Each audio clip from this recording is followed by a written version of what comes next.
Assalamualaikum warahmatullahi wabarakatuh. Selamat pagi pemirsa, apa kabar Anda hari ini? Semoga senantiasa dalam keadaan sehat ya. Senang sekali pemirsa, saya Farah Manhila kembali hadir menyapa Anda dalam Inspirasi Pagi Jawa Timur. Pagi ini pemirsa, saya bersiaran dari gedung DPRD Kabupaten Lamongan. Dan saya akan ajak Anda untuk berbincang dengan Ketua DPRD Kabupaten Lamongan, Bapak Muhammad Freddy Wahyudi, membahas soal prioritas DPRD Kabupaten Lamongan. Kabupaten Lamongan yang berada di pesisir utara Jawa Timur menyimpan lebih dari sekadar cerita tentang soto ayam. Namun kaya akan sejarah, budaya, wisata, dan kekayaan alam. Selain terkenal dengan lumbung pangannya sebagai penghasil ikan dan hasil bumi, Lamongan juga semakin berkembang sebagai kawasan industri maritim dan wisata pesisir. Tak ayal, Lamongan kerap kali disebut sebagai kota bahari. Letak yang strategis membuat perekonomian Lamongan terus tumbuh. Berada di jalur Pantura, Lamongan menjadi simpul pertanian, perikanan, dan industri rakyat yang kuat yang patut dilihat lebih dekat. Dengan luas wilayah sekitar 1.800 km persegi, sebanyak lebih dari 1,37 juta penduduk yang tersebar di 27 kecamatan bergotong royong mewujudkan pembangunan Kabupaten Lamongan.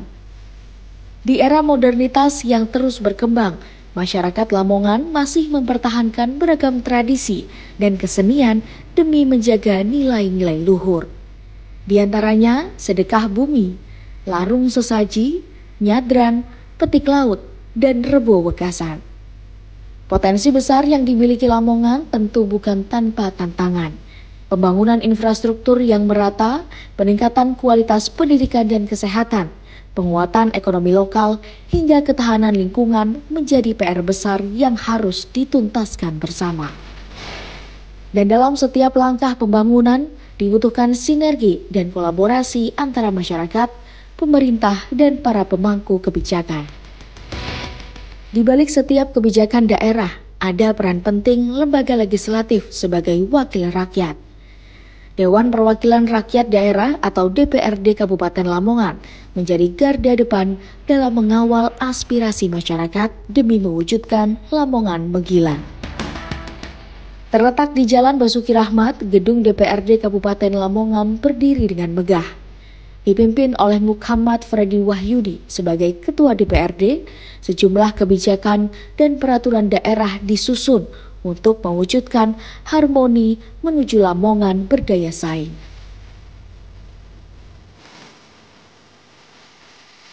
Pemirsa, saya sudah bersama dengan Ketua DPRD Lamongan, Bapak Muhammad Freddy Wahyudi. Bapak, Assalamualaikum. Waalaikumsalam warahmatullahi wabarakatuh. Sehat, Pak? Alhamdulillah, sehat.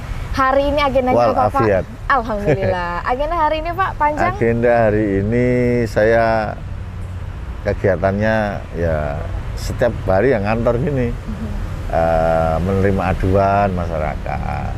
Terus kemudian secara administrasi ada yang perlu diteken oleh Ketua DPRD, ya saya hadir.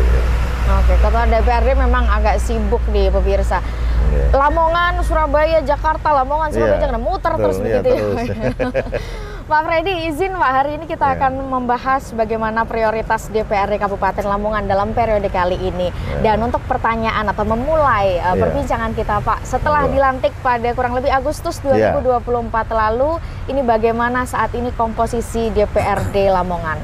Komposisi DPRD Lamongan sekarang ada 7 fraksi dan ada 4 fraksi yang bergabung. Pertama, Partai Kebangkitan Bangsa, 12 kursi, pemenang, itu partai saya. Yang kedua adalah Partai Golkar, 8 kursi.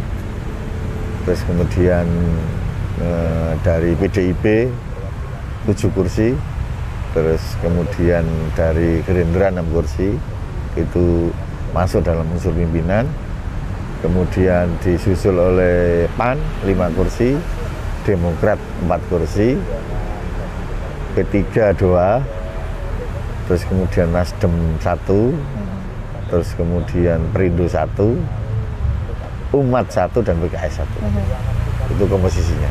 Sudah tersebar dari masing-masing partai, sudah ada perwakilan yang hadir menjadi anggota DPRD Kabupaten Lamongan. Nah Pak, sebagai badan legislatif ya Pak ya, DPRD Lamongan, kira-kira apa sebenarnya tugas utama, fungsi dan wewenang dari DPRD Lamongan? DPRD itu mempunyai 3 fungsi, Pak. Yang pertama adalah legislasi, yang kedua itu adalah pengawasan, dan yang ketiga adalah budgeting anggaran. Di 3 fungsi ini melekat di DPRD. Seperti itu. Tugas utama yang selama ini dijalani oleh para anggota DPRD Lamongan, Pak? Ya, melaksanakan yang pertama, melakukan pembahasan APBD terkait dengan Perda APBD. Terus kemudian membuat regulasi-regulasi, aturan atau perda. Yang ketiga adalah pengawasan, jadi setiap ada kegiatan dari leading sektor apa itu nanti akan ada semacam RJP, kemudian sidak dan lain sebagainya. Sejak disahkan atau dilantik begitu ya Pak, dari Agustus 2024 sampai saat ini, sudah berapa banyak perda yang disahkan oleh DPRD Lamongan? Untuk periode ini, Agustus sampai dengan sekarang Juli ya, itu kita membahas 7 perda. 7 perda, 4 perda itu usulan dari eksekutif dan 3 perda inisiatif. Boleh dipaparkan Pak, ini dari raperda sampai kemudian menjadi perda apa saja yang dilakukan oleh DPRD Lamongan, dan 7 ini apa saja Pak? Ya, jadi begini, perda itu dibuat sesuai dengan kebutuhan daerah kita, apa yang menjadi persoalan dan apa yang menjadi solusi terkait dengan pemerintahan di Kabupaten Lamongan. Nah, mekanismenya ini ada 2 mekanismenya. Ada usulan dari pemerintah, ada usulan dari DPRD. Inisiatif namanya, perda inisiatif. Jadi dua-duanya ini ditapung di dalam Pemperda namanya, Badan Pembentuk Peraturan Daerah. Ini juga alat kelengkapan DPRD ini. Nah, terus kemudian dari Pemperda nanti dibahas bersama tim perda dari eksekutif, dibahas bersama, terus kemudian diolah, digodok, terus kemudian muncullah 7 perda itu yang saya sampaikan tadi, kemudian diparipurnakan untuk disahkan menjadi rencana peraturan daerah Kabupaten Lamongan. Oke, berapa lama waktu yang dibutuhkan dari awal proses penyusunan atau pengajuan begitu ya Pak ya, peraturan daerah? Setiap peraturan daerah atau perda itu nggak sama Mbak, range waktunya untuk membahasnya. Tapi yang pasti untuk membahas ini dari eksekutif itu juga mengusulkan, biasanya dari eksekutif itu perdanya itu kebanyakan perda yang mungkin sudah 5 tahun perlu dievaluasi atau pembatalan perda karena memang ada instruksi dan regulasi baru dari pusat. Nah, kalau dari perda inisiatif itu perdanya adalah bisa dari komisi, bisa dari fraksi, bisa dari alat kelengkapan yang lain, perda sendiri gitu. Nanti dibahas bersama, digodok mana yang lebih utama, itu kita nanti akan bahas lebih dulu gitu. Range waktunya itu 6 bulan. Boleh dijelaskan Pak, ini dari 7 apa saja perdanya kira-kira? Iya, beberapa yang sudah kita perdakan adalah perda tentang RPJMD, perda tentang tonase jalan, perda tentang telekomunikasi, perda tentang perbuatan asusila, terus kemudian tentang penataan lalu lintas. Itu rumah kos ya, Pak ya? Iya, rumah kos juga, ya betul. Pak, setelah ini kita masih akan membahas lebih lengkap bagaimana program-program ataupun apa saja yang telah dilakukan oleh DPRD Kabupaten Lamongan. Tapi sesaat lagi.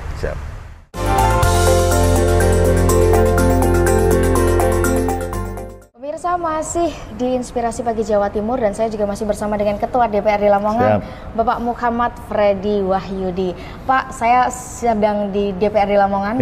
Rasanya tidak afdol kalau tidak masuk ke ruang sidang paripurna. Monggo silakan. Boleh kita lihat ya, Pak, monggo, silakan.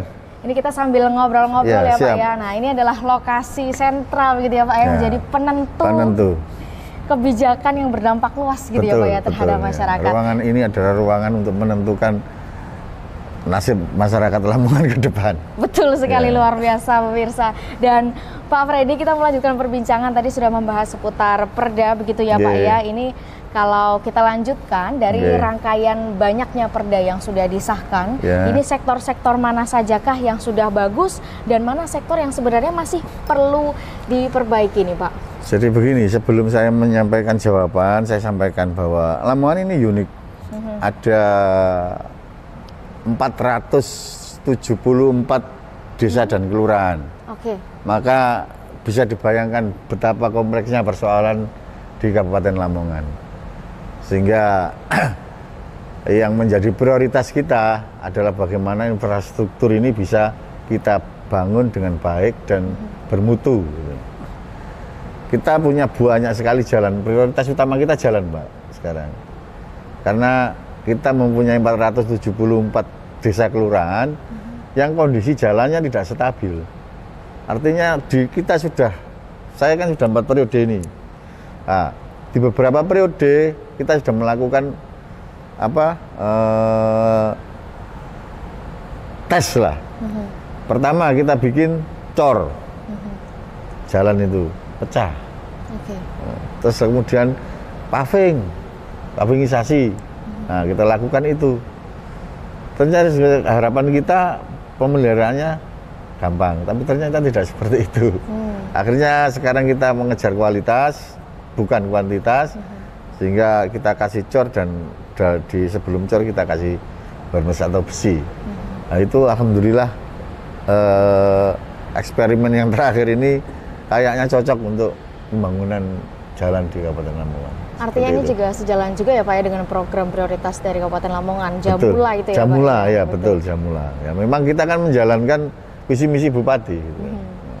Dan sudah sesuai begitu ya Pak ya, dari perdanya sampai kemudian pengawasannya dilakukan di lapangan. Ya seperti itu. Pak, ini saya dengar-dengar lokasi ini baru saja beberapa waktu lalu ini menjadi lokasi penentuan rancangan perubahan anggaran atau APBD begitu ya Pak ya. Ini boleh diceritakan Pak bagaimana proses perubahan anggaran dan sudah berapa sih Pak saat ini anggaran APBD Kabupaten Lamongan Pak? Ya jadi begini Mbak, kemarin di hari Senin kalau nggak salah, ya hari Senin itu ada paripurna untuk penetapan APBD perubahan 2025. Di mana APBD perubahan ini sangat wajib dilakukan untuk melihat kondisi perkembangan dan juga progres dari masing-masing baik itu pendapatan maupun belanja yang perlu kita evaluasi. Nah, kemarin anggaran yang kita canangkan di APBD 2025 ini 3,2 triliun dengan komposisi untuk pembangunan infrastruktur, terus kemudian untuk gaji pegawai, terus kemudian kita juga menekankan kemarin terkait dengan PAD. PAD juga harus kita genjot karena masih banyak sektor-sektor yang bisa kita naikkan pendapatannya itu. Nah, di perubahan kita menemukan itu, gitu loh, menemukan adanya potensi-potensi pendapatan APBD yang masih bisa meningkat. Gitu. Dan alhamdulillah memang bisa, gitu, seperti itu. Akhirnya kemarin totalnya sudah 3,2. 3,2 berapa sekian gitu. Ya. Itu cukup nggak sih Pak sebenarnya untuk membenahi beragam sektor? Iya, di kalau dibilang kalau kita ini melihat kebutuhan, karena tadi saya sampaikan 474 desa dengan kompleksnya persoalan, ya nggak cukup Mbak. Tapi kita harus memprioritaskan mana yang lebih kita utamakan dulu. Dalam hal ini kemarin kita utamakan jalan. Jadi jalan Mulus Lamongan itu kita utamakan. Karena memang infrastruktur jalan ini menjadi poin yang sangat penting bagi masyarakat kita karena ini adalah penghubung. Jalannya bejat, ya produksi apapun ya gak iso dadi murah, jadi ini larang karena jalannya rusak gitu. Betul. Apalagi Kabupaten Lamongan ini juga lokasinya juga strategis begitu ya Pak, betul. ya dekat dengan lokasi ekonomi segala betul. macam semuanya ada di Kabupaten Lamongan. Pak, selain jalan atau program prioritas Jamula Pak, apa kira-kira inovasi yang sudah terpikirkan oleh DPRD Kabupaten Lamongan? Ada bocoran ini, begini Pak? Mbak, untuk tahun 2026 nanti kita akan mengikuti apa yang menjadi instruksi dari pusat bahwa kita harus swasembada pangan. Tapi sebelumnya saya sampaikan bahwa Lamongan ini penghasil beras terbanyak di Jawa Timur, nomor 1.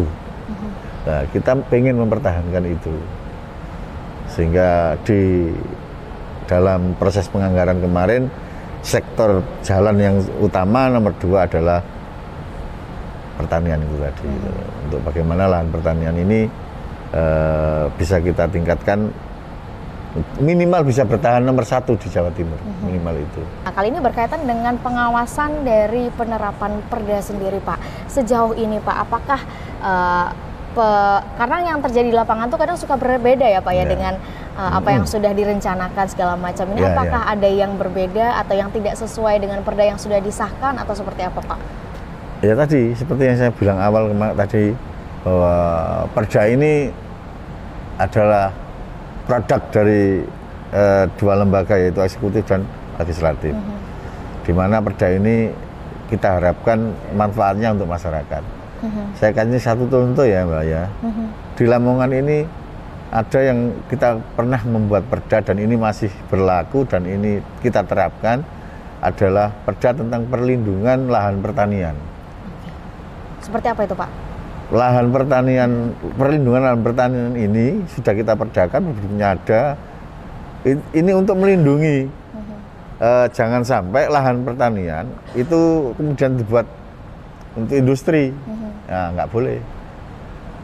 Jadi Perda tentang perlindungan lahan pertanian ini yang menjadi faktor utama mungkin ya, kenapa Lamongan menjadi penghasil beras terbesar di Jawa Timur. Artinya hubungannya tidak dengan eksekutif saja, tapi dengan masyarakat ini juga terjalin gitu Pak. Nah, bagaimana kemudian menjaga hubungan baik dengan masyarakat, dinamika perubahan yang terjadi di masyarakat ini seperti apa yang dilakukan oleh anggota DPRD ini Pak? Saya kalau boleh jujur Mbak ya, DPRD Kabupaten itu memang yang paling berat pekerjaannya, karena dia bersentuhan langsung dengan masyarakat, sehingga keluhan apapun itu ke kita, ke DPRD, sehingga sangat kompleks persoalan yang ada di Kabupaten Lamongan ini mudah sekali kita regulasikan gitu loh, karena memang real di lapangan seperti apa itu kita tahu, kita harus bagaimana dan ini harus dibuatkan apa itu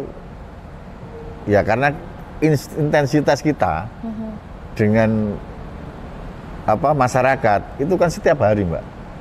Setiap hari kita ada komunikasi dengan masyarakat. Jadi persoalannya apa saja yang ada di masyarakat kita tampung, terus kemudian kalau memang ini perlu ada Perda ya kita perdakan. Luar biasa, artinya DPRD Lamongan ini terus sejalan dengan masyarakat apapun profesinya, apapun sektornya, baik itu pelaku UMKM maupun pertanian dan juga perikanan begitu ya Pak ya. Pak, kita masih akan bahas lagi beragam prioritas dari DPRD Lamongan sesaat lagi.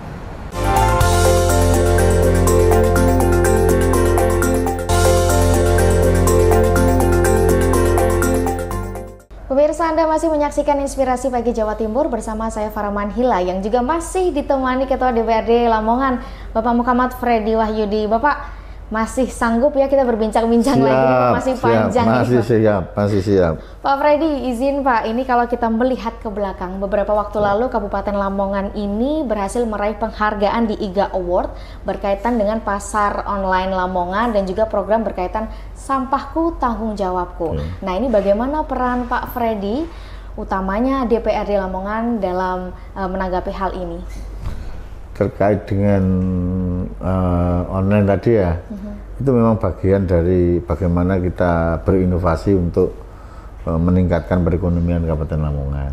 Karena memang diakui sekarang kan ya, jangankan di Lamongan ya, sekarang itu di Sarina Plaza di Jakarta itu pun sekarang sepi pembeli, karena memang sekarang semuanya serba online, dan itu kita juga masuk di dalam pembahasan, kemudian juga kita lakukan komunikasi dengan masyarakat yang memang menggunakan online sebagai bahan untuk perdagangan, seperti itu. Tapi sejauh ini apakah ada regulasi atau kebijakan yang tengah kita belum dirumuskan? membuat regulasi. Ini baru sedang sedang dicari-cari bagaimana ini nanti bisa lebih meningkatkan perekonomian. Baik, artinya tetap yang utama adalah bagaimana meningkatkan ekonomi dan kesejahteraan dari masyarakat Betul, Kabupaten Lamongan. betul. Pak, mungkin kita beralih ke topik berikutnya. Ini kalau kita melihat kasus-kasus yang marak terjadi, ini ada banyak sekali anggota DPRD yang terjerat kasus korupsi. Pak Freddy, sebagai Ketua DPRD Lamongan mungkin bisa memberikan tips dan upaya preventif apa yang harus dilakukan oleh tidak hanya anggota DPRD ya Pak ya, tapi kepada seluruh kepala daerah maupun masyarakat secara umum. Jadi begini Mbak, ya semuanya kembali kepada hati nuraninya masing-masing gitu loh. Kalau nggak punya keinginan ya nggak akan melaksanakan, kan begitu. Cuman kalau saya tekankan ikuti saja regulasi, jangan terus kemudian membuat penafsiran sendiri, karena terkadang penafsiran sendiri itu tidak sama dengan apa yang menjadi penafsiran dari pihak yudikatif gitu loh. Sehingga itu ikuti saja aturan gitu. Seringkali Mbak kan begini, kita juga ya gimana, kita ini kan memang produk dari pemilu, tapi saat pelaksanaan pemerintahan kita kan dititipkan di kementerian gitu loh, sehingga aturan-aturan dan regulasi itu selalu berubah-ubah gitu, sehingga juga membingungkan kita sebenarnya gitu loh. Cuma saya punya inisiatif ketika ada persoalan yang itu masih abu-abu atau mungkin iki oleh tak oleh, itu kita panggil semua baik Satuan 3 maupun Inspektorat dan bagian hukum untuk kita berdiskusi, bermusyawarah. Ini kira-kira melanggar nggak?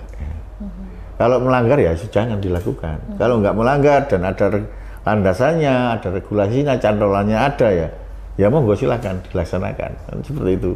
Pak, selain dari kasus ini ada banyak sekali yang marak terjadi di negara kita Pak, termasuk berkaitan dengan efisiensi anggaran. Nah ini bagaimana kemudian DPRD Kabupaten Lamongan ini tetap melakukan beragam tugas dan fungsinya di tengah efisiensi anggaran Pak? Efisiensi anggaran ini memang ya diakui nggak diakui memang menjadi instruksi dari pusat dan harus tetap kita laksanakan. Meskipun berat Mbak, karena Lamongan ini yang saya sampaikan punya 470 desa dengan kompleksitas permasalahan yang sangat banyak dan berbeda-beda. Nah, efisiensi ini kita belum tahu endingnya seperti apa, karena kita disuruh efisiensi nanti untuk diapakan kan gitu. Kalau saya melihat begini Mbak, saya juga dulu tahun 99 itu juga ikut demo waktu itu jadi aktivis. Nah, salah satu agenda yang kita bawa dulu itu kan otonomi daerah. Jadi ini nggak bisa dipisahkan loh Mbak. Di era reformasi otonomi daerah ini menjadi salah satu dari agenda itu. Tapi melihat perkembangan saat ini otonomi daerah ini semakin menjauh. Gitu. Semuanya terpusat pada pemerintah pusat. Ya memang ini lain pemimpin, lain kebijakan kan seperti itu. Tapi kita juga harus tetap survive. Kita tidak boleh terus kemudian mengalah dan menyerah dengan keadaan. Makanya itu kita kemarin ketika ada efisiensi di perubahan kita genjot pendapatan. Pendapatan asli di daerah ini kita genjot supaya bisa memenuhi program-program yang kemarin diefisiensi. Nah, kita juga berharap dari pemerintah pusat bahwa efisiensi ini nanti akan, nggak tahu lah ini nanti berbentuknya apa, tapi kita kepingin apakah itu impres, apakah itu apa, bantuan pusat ke daerah atau sifatnya apa aja. Harapan kami nanti efisiensi itu dikembalikan ke daerah, terus kemudian disesuaikan dengan kebutuhan daerah masing-masing gitu. Kalau Lamongan ya jalan itu tadi. Dan ini membutuhkan sosok yang luar biasa, Pak. Butuh ketua DPRD yang luar biasa, butuh bupati yang luar biasa, dan artinya sepak terjangnya tidak main-main, Pak. Ini mungkin boleh diceritakan, Pak Freddy, dari awal sampai saat ini bisa menjadi ketua DPRD Lamongan, bahkan setelah 20 tahun ya Pak ya, kurang lebih berkecimpung di 16 tahun. Hampir 4 periode ya Pak ya di DPRD Ini Lamongan. periode saya yang keempat Mbak. Sebenarnya saya di dunia politik itu terdampar Mbak itu. Karena basic saya itu ekonomi akuntansi dulu itu.